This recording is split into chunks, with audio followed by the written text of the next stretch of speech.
Cultivons les talents de demain avec la Ligue de BKT.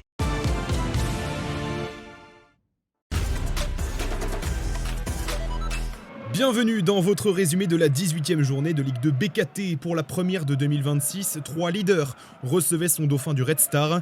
3 points séparent les deux équipes au coup d'envoi, mais dès l'entame du match, les Stacks prend les commandes. Taoufik Bentayeb se présente seul face au gardien, mais manque son face-à-face. Le Red Star est submergé, 3 combinent parfaitement et montrent ce collectif qui a permis au club de terminer premier de la phase aller. Une première place occupée notamment grâce à son buteur marocain. Celle-ci est la bonne pour Taoufik Bentayeb, qui inscrit son 9e but de la saison et prend ainsi la tête du classement des buteurs. Seul et unique but de la rencontre, les Stacks s'envolent en haut de tableau. Coup de frein pour le Red Star, désormais à 6 points du leader.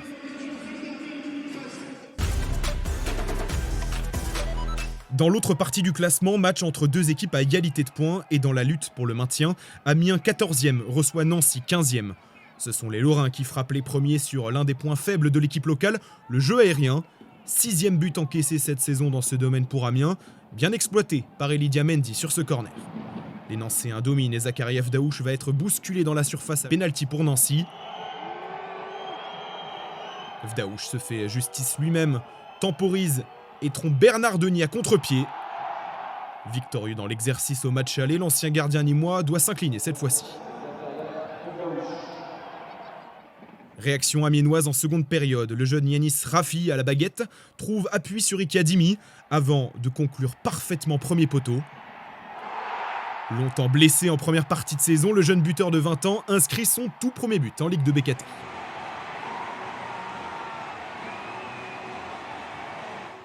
Dans la foulée, Amiens pousse et se procure une ultime occasion sur corner, mais Enzo Basilio ne craquera pas une deuxième fois. Parade décisive de l'ancien Guingampais. Les Picards s'inclinent 2-1 devant leur public et laissent Nancy prendre 3 points d'avance au classement.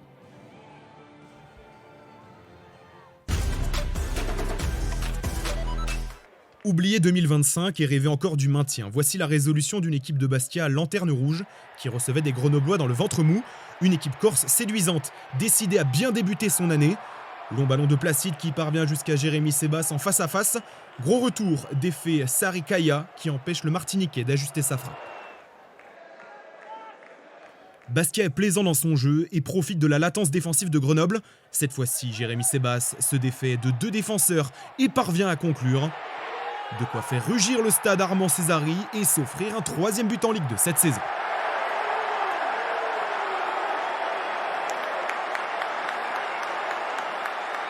Une avance qu'il faut maintenant réussir à tenir. Très gros frisson en seconde mi-temps sur cette action grenobloise. Avec une première parade de Placide, le ballon revient sur Matteo Xantip. Le latéral gauche manque totalement sa reprise et l'égalisation par la même occasion. Succès 1-0 pour Bastia, célébré comme il se doit. Les Corses ont déjà autant de victoires en 2026 qu'en première partie de saison.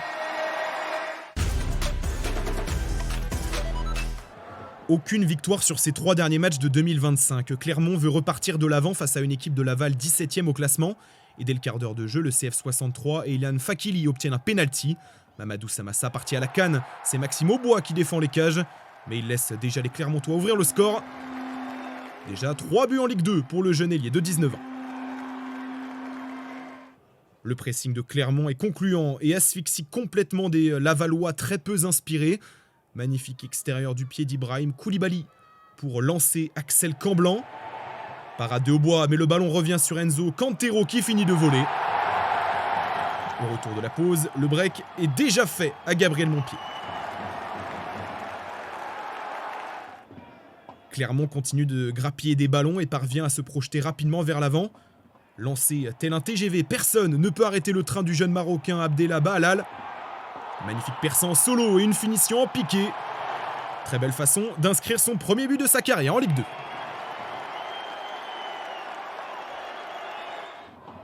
Il faut attendre le dernier quart d'heure pour voir enfin une réaction de Laval qui viendra sur ce centre. Et cette tête premier poteau de Malik Chokonte, finalement accordé contre son camp à Théo Guivarch, le gardien clermontois.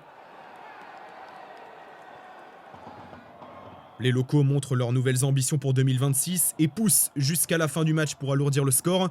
Magnifique jeu en une touche, Julien Astic parvient à se défaire de son vis-à-vis au duel.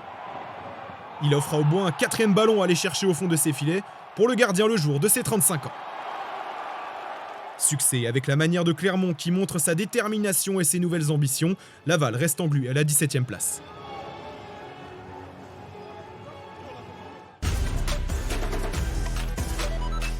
Égalité de points entre Le Mans 4e et Saint-Etienne 3e. Les Manceaux promus sont dans une forme étincelante de 12 matchs sans défaite. Mais ce sont les Verts qui poussent et qui tentent de décrocher la place de dauphin à l'issue de la journée. La tentative de Lucas Tassin manque le cadre. L'attaquant belge n'a plus marqué en championnat depuis le mois de septembre. Devant son public, Le Mans veut poursuivre sa dynamique et rêve d'une 7e victoire consécutive, toute compétition confondue. Mais la tentative de Robin va être détournée du bout des doigts par le capitaine stéphanois. Gauthier Larsonneur est déterminé à reprendre le championnat par un clean sheet. À l'heure de jeu, ses coéquipiers poussent et assiègent le but de Nicolas Kosic. Le gardien du Mans est vigilant et sort parfaitement pour détourner une première frappe. Avant que sa défense, avec un peu de chance, ne vienne lui apporter grâce sur les suivantes. Une frappe détournée de Florian Tardieu qui vient raser le montant. Score final nul et vierge entre les deux équipes qui restent au statu quo. 31 points pour les deux formations.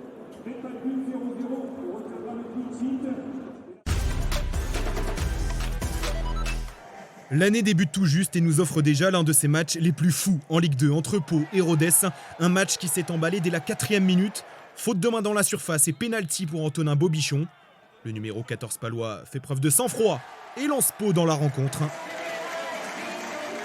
Mais l'esprit encore dans la célébration de leur ouverture du score, les locaux sont punis directement dans la foulée. Sami Benchama s'applique pour placer ce ballon et déjà égalisé pour Rodez. 2 buts au bout de 5 minutes de jeu. Puis le scénario se répète, Pau reprend la maîtrise. Le ballon est remis parfaitement sur ce centre pour Antonin Bobichon à l'entrée de la surface qui s'applique et redonne l'avantage aux locaux. Le doublé pour l'expérimenté milieu de terrain, son 2e cette saison.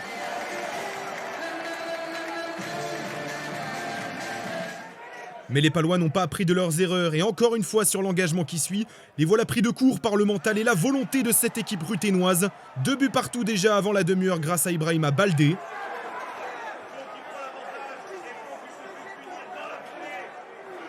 Tout va à 1000 à l'heure. Quelques minutes plus tard, Giovanni Versini sert Omar Sadik qui tente de s'appliquer dans la surface mais trouve finalement la barre transversale. Un match fou qui n'a pas encore donné son dénouement. Au retour de la pause, Pau obtient un second pénalty sur une main dans la surface, mais Omar Sadik échoue encore une fois, cette fois-ci sur une parade de Quentin Bratt. Très belle détente au sol. Pas de quoi faire douter cette équipe paloise qui veut cette victoire. Combinaison à 3 pour lancer Giovanni Versini. Ballon bien emmené, puis glissé hors de portée du gardien. À l'heure de jeu, Pau est à nouveau devant.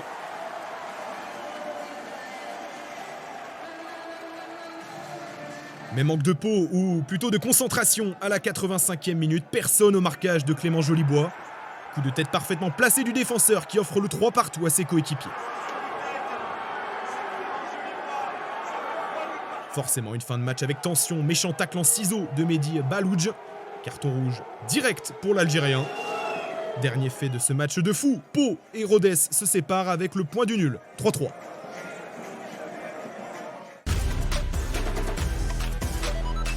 Le Stade de Reims avait terminé 2025 sur 3 clean sheets et lorgnait sur une possible 2e place en cas de victoire face à Annecy 10e. Mais fin de série pour Ewen Jaouen. Les Rémois perdent un ballon dans l'axe et sont immédiatement sanctionnés dans la foulée. Ouverture du score d'Abdel Hachbouch, le milieu de terrain inscrit son 3e but de la saison. La solution choisie par Reims est alors de jouer propre, simple, en une touche de balle pour se sortir du pressing adverse. Un choix qui fonctionne. Adama Boyang est mis sur orbite, solide dans son duel et lucide dans sa frappe. Égalisation rapide du Stade de Reims grâce à son jeune buteur gambien. De quoi revigorer les rouges et blancs à la retombée des ballons. Et tout de suite, projection vers l'avant de Zabi qui va nous offrir l'un des bijoux de cette 18e journée. frappe téléguidée de l'Ivoirien qui n'est pas sans nous rappeler celle de son coéquipier Nakamura au mois de décembre. Un but sublime qui redonne l'avantage au Stade de Reims. Dernier fait de jeu en fin de rencontre, un geste de frustration de Quentin Paris, un coup d'épaule bien trop violent qui envoie son adversaire dans le décor. Pas d'hésitation de l'arbitre, deuxième carton jaune et donc exclusion dans le temps additionnel. Victoire 2-1 des Rémois qui profitent de la défaite du Red Star et du nul entre Le Mans et Saint-Etienne pour chipper la place de Dauphin. Guingamp 9e et sur 2 défaites consécutives en fin d'année voulait prendre des points face à Boulogne, 16e du championnat.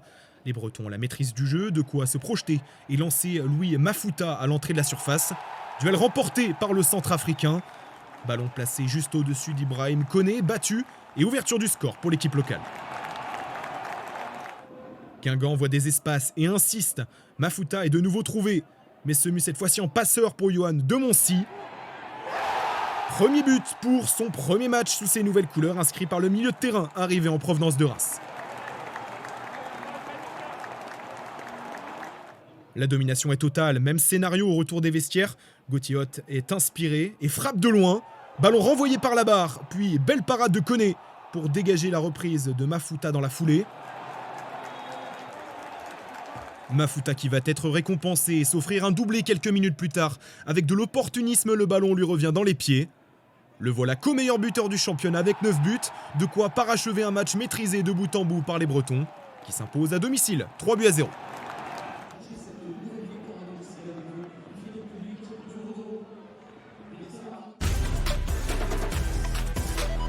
Il y a des matchs aux significations particulières. Celui-ci l'est forcément pour Montpellier, quelques jours après le décès de son ancien coach Jean-Louis Gasset. En face, une équipe de Dunkerque, invaincue depuis 7 journées, qui va profiter d'entrée d'une mauvaise relance de Mathieu Michel pour ouvrir le score. Une frappe lointaine du jeune Jessim Yassine, déjà 6 passes décisives et 2 buts cette saison pour le jeune Marocain de 20 ans. Énormément d'occasions du côté de l'USLD, Montpellier débordé et va finir par de nouveau craquer. Personne pour venir presser les visiteurs. Appel de Vincent Sasso entre les lignes, puis frappe croisée. Le capitaine dunkerquois à la récupération et à la finition sur cette action.